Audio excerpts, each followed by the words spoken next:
Assalamualaikum warahmatullahi wabarakatuh. Salam dan bahagia. Kembali lagi dengan saya Rahmawati Abuna, calon guru penggerak angkatan 9 dari SMK Negeri 5 Gorontalo. Jadi di kesempatan hari ini saya tidak sendiri, saya ditemani oleh Bapak Sofyan Abdullah MPD. Beliau adalah guru produktif akuntansi dan sekaligus wakakurikulum di SMK Negeri 5 Gorontalo. Assalamualaikum Pak Sofyan. Oke, apa kabarnya hari ini Pak? Alhamdulillah baik. Ya, baik Pak. Di hari ini kita akan melakukan percakapan praobservasi sebelum saya nantinya akan melakukan pengamatan di kelas pada proses pembelajaran Bapak nantinya. Jadi untuk supervisi ini mengapa kita mengadakan percakapan di awal agar Bapak lebih siap nantinya dalam mempersiapkan segala sesuatu yang akan Bapak lakukan di dalam kelas secara maksimal dan lebih percaya diri sehingga dapat memberikan pelayanan atau pembelajaran yang terbaik dalam kesempatan ini. Jadi ada beberapa hal yang Bapak di kesempatan hari ini. Yang pertama tentang tujuan pembelajaran yang akan Bapak capai pada pertemuan pembelajarannya Bapak nantinya. Baik, yang pertama saya sampaikan bahwa nama materi ini tentang aset tetap, di mana yang dari tujuan pembelajaran yang akan dicapai yaitu peserta didik dapat menjelaskan pengertian aset tetap. Kemudian yang kedua tentang karakteristik dan aset tetap. Yang ketiga yaitu jenis-jenis aset tetap. Itu untuk pengetahuannya. Sementara untuk pengetahuannya yaitu siswa dapat menyusun membuat jenis ataupun akun daripada aset tetap. Oke, baik. Jadi tujuan pembelajarannya Bapak ada 4 ya. Jadi yang pertama tentang pengertian aset, berikutnya ada karakteristik dari aset, jenis-jenis aset, dan ada di menyusun daftar aset. Oke, nah kira-kira area pengembangan yang hendak Bapak capai itu apa saja? Baik, yang akan saya capai untuk itu ada 2, yaitu untuk pengetahuan dan keterampilan. Yang mana untuk pengetahuan ini diharapkan siswa dapat menjelaskan kemudian karakteristik serta jenis-jenis aset tetap. Dan untuk keterampilannya yaitu siswa dapat menyusun daftar akun aset tetap. Oke, baik.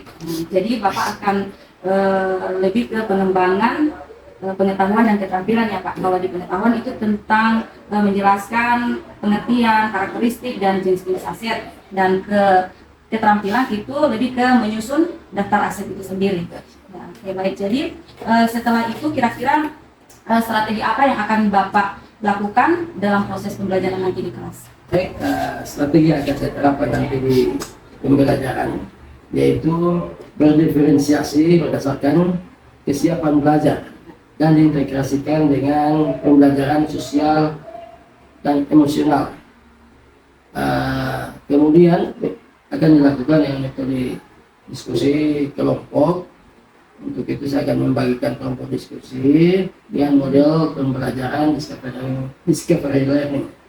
Kemudian saat diskusi akan ada penilaian ya berdasarkan penugasan, kemudian tentunya sikap. Akan Bapak lakukan yaitu pembelajaran berdiferensiasi dengan mengutamakan kesiapan belajar anak dan mengintegrasikan pembelajaran sosial emosional. Oke, kemudian Bapak akan menggunakan model discovery learning dan metode pembelajaran diskusi, tanya jawab, dan penugasan. Oke, baik. Jadi dalam pembelajaran nanti di kelas Bapak akan menggunakan media apa dalam mendukung proses pembelajaran ini? Ya, untuk media yang akan digunakan nanti akan membuat portfolio dalam artian yang jelas didukung dengan alat berupa LCD dan laptop. Oke, jadi Bapak akan menggunakan media PowerPoint yang tentunya ada laptop dan LCD di sana ya Pak ya. Oke, berikutnya kira-kira kapan Bapak akan melakukan aktivitas pembelajaran ini? Untuk jam pembelajaran saya kebetulan itu pada akhir tahun nantinya tanggal 31 Januari 2024 jam ke-6 sampai jam ke-11. Oke, baik Pak. Jadi di hari Rabu 31 Januari 2024 jam ke-6 sampai jam ke-11 itu saya akan ada di kelas Bapak ya, akan mengamati proses pembelajaran yang akan Bapak lakukan di saat itu. Dan kemudian saya informasikan kembali ke Bapak bahwa setelah melakukan proses pembelajaran kita akan ada percakapan pasca observasi kan Pak. Nah, di pasca observasi itu akan dihadiri oleh pengajar aktif. Jadi kita akan bertiga nanti di setelah pembelajaran itu. Pada proses percakapan pasca observasi. Oke Pak, kira-kira ini sudah di akhir percakapan ya Pak. Kira-kira apa yang Bapak dapatkan dari percakapan ini? Nah, kesiapan dari pribadi saya sebagai guru, tentu jelas persiapan ini sangat penting supaya saya bisa mendapatkan gambaran yang akan saya lakukan berdasarkan pendahuluan, kemudian ada kegiatan-kegiatannya serta menutup yang tentunya ini akan lebih memantapkan saya ketika akan melaksanakan pembelajaran di kelas. Dapatkan gambaran hal-hal apa saja yang akan Bapak lakukan di kelas ya Pak. Oke, semoga Bapak akan lebih siap lagi dan siap terus supaya kita bisa bertemu di kelas Bapak pada hari Rabu 31 Januari 2024. Baik Pak, kita akhiri percakapan di hari ini. Terima kasih atas segala waktunya. Assalamualaikum. Waalaikumsalam.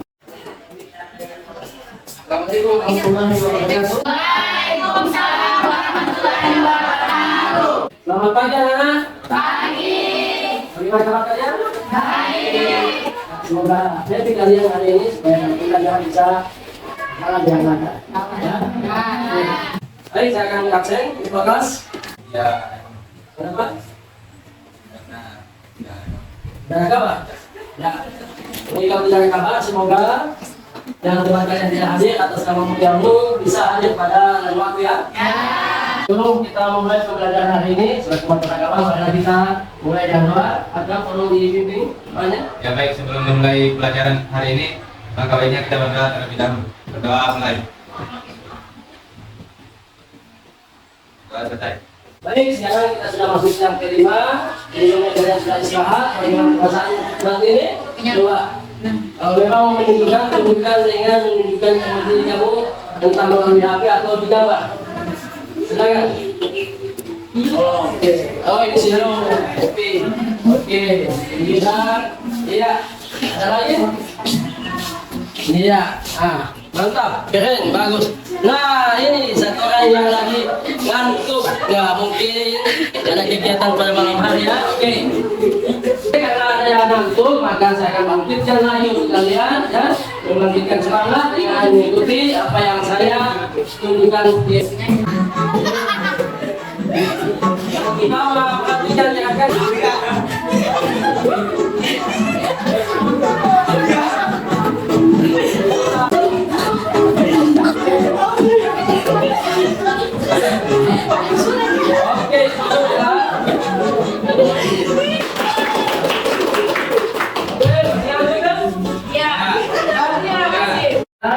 Masuk pada materi, saya hanya mengingatkan kembali kesepakatan telah kita buat yang sebelum pertemuan ini kan. Jadi saya hanya mengingatkan kembali, ya, hanya adalah dalam pembelajaran ini mengingatkan penjelasan. Baik, sepakat? Ya.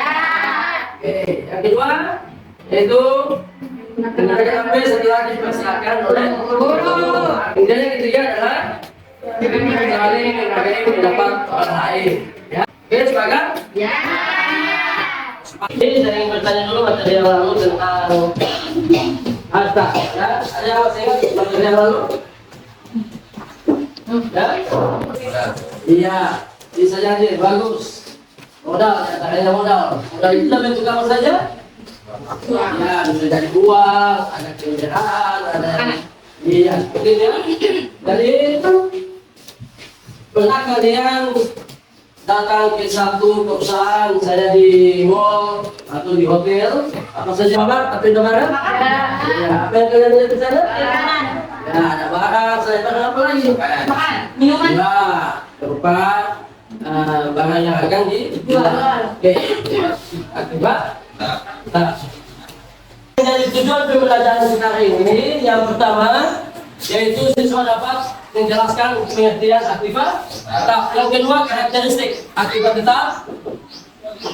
Yang ketiga yaitu jenis-jenisnya. Jenis-jenis dari aktivitas tetap.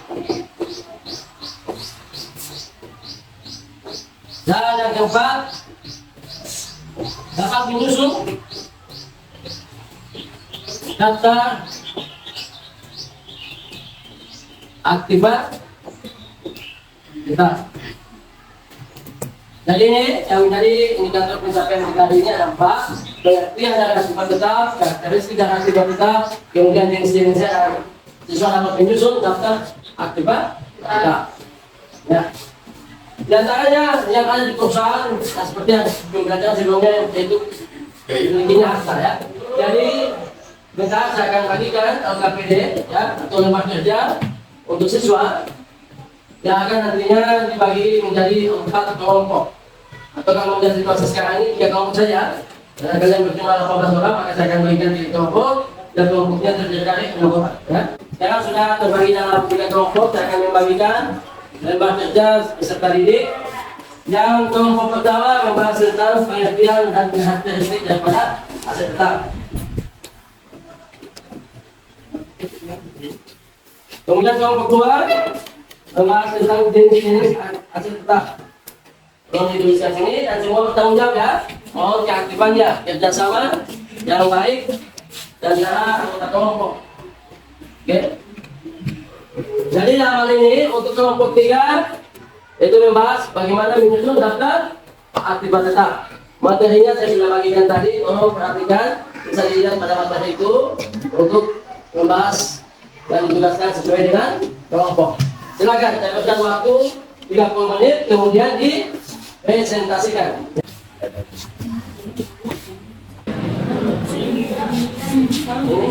Sudah ya, banyak silakan ke depan. Ya.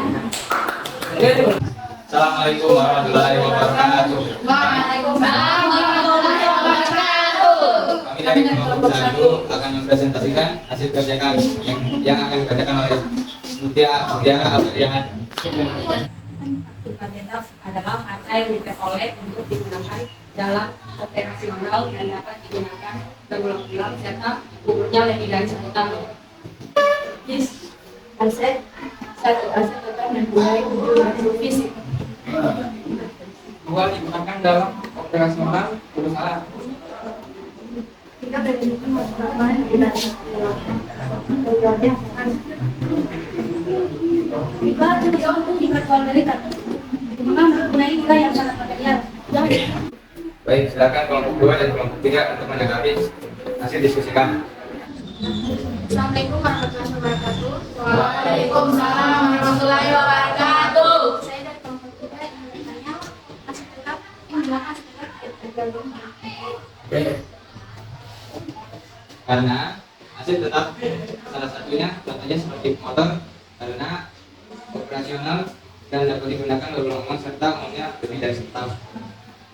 Baik, demikian dari kelompok kami. Kalau ada kesalahan yang kurang memuaskan mohon dimaafkan karena sesungguhnya manusia ada yang kurang. Oke. Sekian dari kami. Wassalamualaikum warahmatullahi wabarakatuh. Waalaikumsalam warahmatullahi wabarakatuh. Kita berikan aplaus untuk kelompok 1 ya.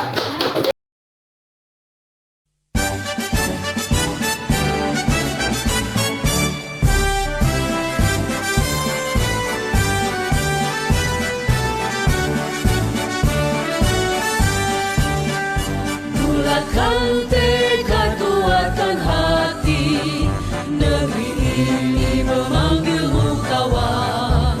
Belajar bergerak berbagi untuk negeri, guru penggerak majukan pendidikan. Guru penggerak menghamba pada murid, kreatif rancang pembelajaran. Hargai potensi, tingkatkan prestasi. Lahir Terus ketiganya saya presentasikan hasilnya. Kita berikan aplaus untuk semua. Jadi dapat dari tentang aset tetap tadi bagus sekali pertanyaan yang disampaikan. Namun di sini saya memberikan pembatas awal ya. Yang dimaksud dengan pertanyaan tadi tentang akumulasi penyusutan baik itu gedung maupun kendaraan, maka pada satu perusahaan ada yang namanya gedung, ada yang namanya kendaraan, maka setiap aset itu misalnya gedung ada nilai misalnya 100 juta, maka harus disusutkan setiap tahunnya ya sampai dia bernilai 0 kembali. Dalam artian kalau ini pemakaian 5 tahun, maka ini 100 juta dibagi dengan 5 tahun. Sama dengan berapa ya? Kalau 100 bagi 5 sama dengan? Coba. 100 bagi 5. 100 bagi 5. Kita tahu 20 juta. Maka setiap tahunnya itu maka penyusutannya bernilai 20 juta. Ya, jadi ada kesimpulannya kalian bisa memberikan satu kesimpulan siapa bisa mewakili dan kalian yang bisa menyimpulkan materi ini. Assalamualaikum warahmatullahi wabarakatuh. Waalaikumsalam warahmatullahi wabarakatuh. Saya dari kelompok 1 Masa bagi kalau akan memberi kesimpulan dari materi yang telah kami bawakan tadi. Kesimpulan dari aktiva tetap yaitu dapat digunakan dalam operasional dan dapat digunakan berulang-ulang. Kesimpulan dari karakteristik aset yaitu di dalam operasional perusahaan memiliki manfaat lebih dari satu periode tertentu. Jenis-jenis aset tetap kesimpulannya yaitu aset tetap berwujud merupakan aset tetap yang mempunyai bentuk fisik dan dapat dikenali melalui panca indera. Sekian dari saya. Wassalamualaikum warahmatullahi wabarakatuh. ulangi, ulang. Assalamualaikum warahmatullahi wabarakatuh. Oke, dan apa terus kuat? Jadi itulah kesimpulan materi kita bahwa aktiva tetap adalah suatu modal yang dimiliki oleh perusahaan ya sebagai harta yang mengoperasikan seluruh kegiatan perusahaan, kemudian memiliki nilai dan ada dua jenisnya yaitu ada aktiva yang berwujud dan tidak berwujud. Baik, sekarang untuk mengetes tentang materi tadi saya sudah mengirimkan melalui grup kalian link untuk bisa minta pertanyaan di situ. Silakan lihat grup WA kalian. Ya, sudah ya. Jadi silakan kamu menginginkan itu nanti saya akan lihat hasilnya. Apakah pembelajaran hari ini bisa kamu berapa atau tidak? Ya, demikian. Baik, setelah kita selesaikan tadi materi, kita sudah sampai di penghujung. Sekali lagi saya sudah mengirimkan ini untuk bisa memberikan tanggapan ataupun refleksi kalian tentang materi ini. Bagaimana perasaan kalian menunjukkan dan memberikan tanggapannya seperti apa perasaan kalian setelah mempelajari materi ini dengan apa yang sudah saya sampaikan. Ya, silakan buka linknya. Ya, ada. Ya, tunjukkan apa yang kamu perlu sampaikan di situ tentang kegiatan pembelajaran ini, materi ini dan penyampaian materi yang telah saya sampaikan tadi.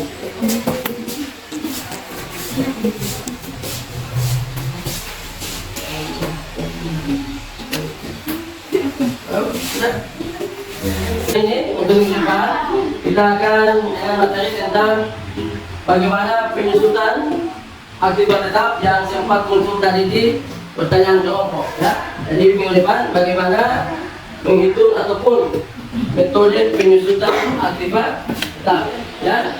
Jadi belajar sebelumnya di rumah ataupun melalui internet lihat di situ materinya tentang metode penyusutan aktiva tetap ya. Demikian untuk pembelajaran hari ini tertutup dengan doa. Sebelum akhir pelajaran ini, mari kita berdoa. Doa dimulai.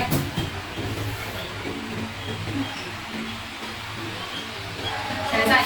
Oke, saya upload dulu semua. Assalamualaikum warahmatullahi wabarakatuh. Kembali lagi dengan saya Rahmawati Abuna, CGP Angkatan 9 dari SMK Negeri 5 Gorontalo. Hari ini saya tidak sendiri, saya masih tetap ditemani oleh Bapak Sufyan Abdullah MPD selaku guru yang saya sudah observasi kegiatan pembelajarannya pada kegiatan supervisi akademik. Di samping saya juga ada Pak Surya Muharam sebagai pengajar praktik pada program guru penggerak Angkatan 9. Assalamualaikum Pak Sufyan. Waalaikumsalam. Assalamualaikum. Oke, bagaimana kabarnya hari ini Pak? Alhamdulillah baik, sehat, happy. Alhamdulillah ya, kabar kita hari ini baik. Jadi di kesempatan hari ini saya akan mengadakan percakapan hasil observasi dengan Bapak Sofyan. Kira-kira Bapak bersedia untuk saya tanyakan beberapa hal? Siapa sedia? Oke, baik, terima kasih atas kesediaannya. Ada beberapa pertanyaan. Yang pertama itu kira-kira bagaimana perasaan Bapak ketika kemarin proses pembelajarannya sudah diobservasi. Ya, alhamdulillah untuk adanya observasi saya merasa sudah siap untuk melakukan proses pembelajaran supaya bisa mendapatkan jalan maksimal. Ya, jadi Bapak sudah dengan observasi lebih maksimal lagi untuk melakukan pembelajaran di tahap berikutnya. Oke, jadi kira-kira Bapak bisa mengutarakan kembali tujuan pembelajaran dari materi yang Bapak sampaikan kemarin di proses pembelajaran waktu observasi kemarin. Ya, tujuan pembelajaran yang akan saya inginkan dari siswa dapat menjelaskan pengertian pada aset tetap. Yang kedua, karakteristik daripada aset tetap. Kemudian yang ketiga, pengumuman pada jenis-jenis aset tetap dan yang keempat siswa dapat menyusun daftar aset tetap tersebut. Ya, jadi ada 4 ya tujuan pembelajarannya Bapak. Yang pertama itu siswa dapat menjelaskan apa itu aset tetap, siswa dapat menjelaskan karakteristik dari aset tetap, siswa juga bisa menjelaskan jenis-jenis dari aset tetap, dan akhirnya siswa mampu membuat daftar dari aset tetap. Jadi kira-kira kemarin Bapak bisa menceritakan area pengembangan yang hendak Bapak capai proses pembelajaran. Ya, ada 3 hal yang perlu saya kembangkan. Awalnya nanti ada yang pertama, bagaimana sesuai itu dapat memahami itu ini menuntut pengetahuan terhadap materi yang saya akan ajarkan. Kemudian yang kedua adalah keterampilan untuk menyusun daftar susunan daripada aset tetap. Dan tentu saja dan sekarang ini yaitu tentang sikap dan karakter siswa itu sendiri nanti pada saat proses pembelajaran. Oke, jadi area pengembangannya ada 3 yang prioritasnya ya Pak ya. Jadi ada untuk pengetahuan di mana siswa diharapkan bisa memahami teori tentang aset, tentang karakter, tentang jenis-jenisnya dan pengertian dari aset itu sendiri. Kemudian di ranah keterampilan Bapak menginginkan anak bisa membuat daftar dari aset, dan untuk sikap Bapak melakukan observasi langsung ketika proses pembelajaran berlangsung. Oke. Nah, untuk mencapai agar area pengembangan Bapak ini yang sudah Bapak sampaikan tadi yang ada 3 poin itu bisa tercapai, kira-kira strategi apa yang Bapak lakukan? Ya, baik, strategi yang akan saya kembangkan di saat pembelajaran nanti, yaitu dengan tentu dengan menyiapkan materi dengan menggunakan metode diskusi. Jadi akan saya bagikan 3 kelompok siswa, dan tentu ada kelompok siap, tentu ada juga yang sembilan LKPD yang saya akan bagikan nanti kepada sesuai lembaga kerja peserta didik dengan menyiapkan berbagai sumber juga, sumber pembelajaran, bukan buku pedoman, kemudian ada melalui internet, dan kemudian yang ini yang sesuai dapat akses internet. Jadi strategi yang akan Bapak lakukan di proses pembelajaran itu menyiapkan materi dulu kan, kemudian di saat proses pembelajaran membagi siswa ke dalam beberapa kelompok di mana ada yang namanya kelompok siap, karena Bapak membagi kelompok berdasarkan kesiapan siswa. Nah, untuk menyelesaikan materi nanti ada di situ juga LKPD yang akan Bapak bagi di setiap kelompok, dan untuk mengerjakan LKPD itu bisa mengakses dari sumber mana saja, bisa dari internet, bisa dari buku paket atau dari materi yang ada di Google. Oke, jadi itu semua adalah tujuan pembelajaran, ada pengembangan dan strategi yang Bapak persiapkan di saat observasi kemarin kan. Nah, setelah saya observasi, sesuai pengamatan saya ada 3 hal yang diobservasi kemarin itu. Yang pertama, untuk kenyamanan lingkungan belajar yang memenuhi kebutuhan belajar murid itu saya lihat itu sudah maksimal. Kemudian yang poin keduanya yaitu tentang proses pembelajaran itu juga sudah maksimal dan sangat baik.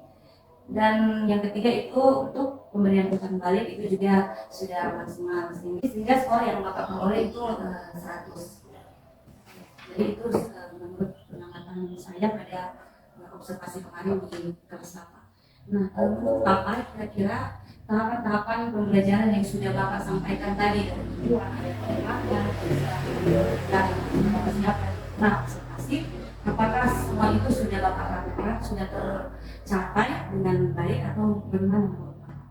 Saya sudah bagus, sudah baik yang sesuai dengan perencanaan apa pelaksanaannya, sehingga dari pengetahuan juga sudah baik, ketahuan juga, jadi sudah optimal. saya sudah Ya, baik. Jadi tahapan pembelajaran sudah Bapak selesaikan dengan sempurna dan hasilnya baik ya Pak ya. Nah, kira-kira di dalam proses pembelajaran itu adakah hambatan-hambatan yang Bapak temui? Saya lihat hambatan itu bagaimana bisa mengaktifkan siswa yang ada, karena masih didominasi oleh beberapa siswa yang aktif dalam menyampaikan pendapat.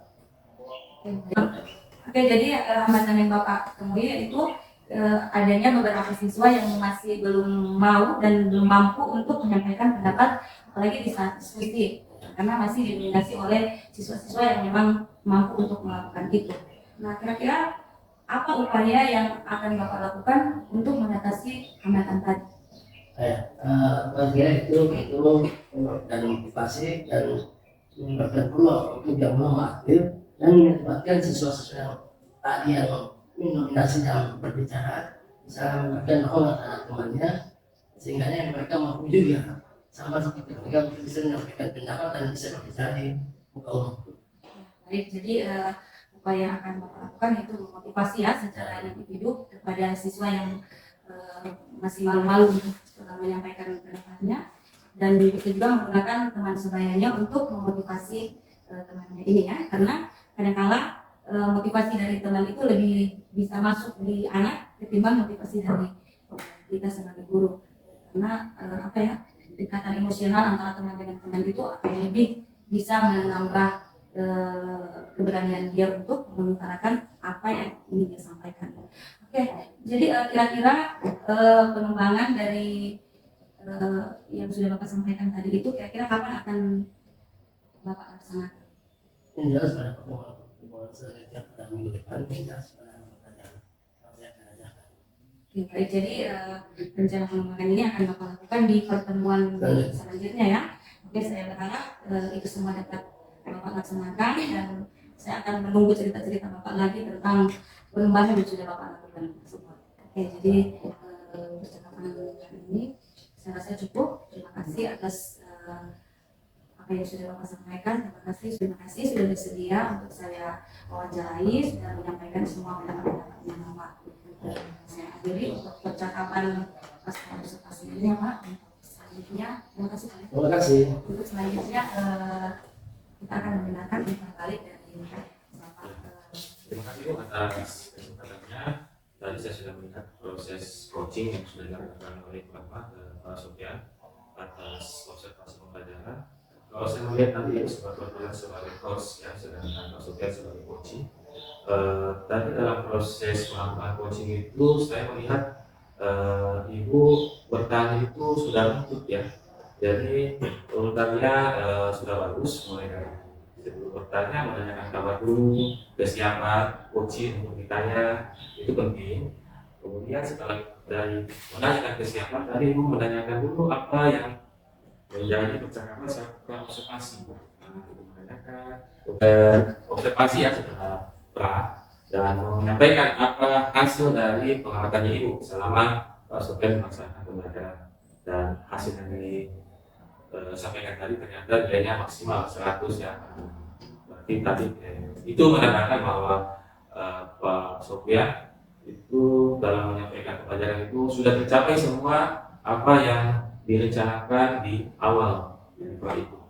Kemudian setelah menyampaikan hasil, Ibu Rahma juga menanyakan, merefleksi, dan di situ Ibu Rahma menggali apa-apa yang menjadi hambatan dan apa kira-kira solusi dari hambatan tersebut, dan Pak Sofyan menjawab dengan baik sekali dan mengetahui hambatan ini solusinya apa. Itu penting karena bisa dilanjutkan di pembelajaran selanjutnya. Jadi tadi kemudian bahwa apa yang menjadi hambatan tadi bisa dilaksanakan di pembelajaran. Demikian upaya dari saya. Baik, terima kasih Pak. Ngobrol kali ini bisa jadi masukan tersendiri buat saya sebagai coach yang bisa menambah semangat lagi untuk lebih bagus lagi ke depannya. Demikian percakapan pasca observasi yang dihadiri langsung oleh pengajar praktik Bapak Surya Muharram. Lebih dan kurangnya saya mohon maaf. Demikian dari saya. Wassalamualaikum warahmatullahi wabarakatuh. Waalaikumsalam warahmatullahi wabarakatuh.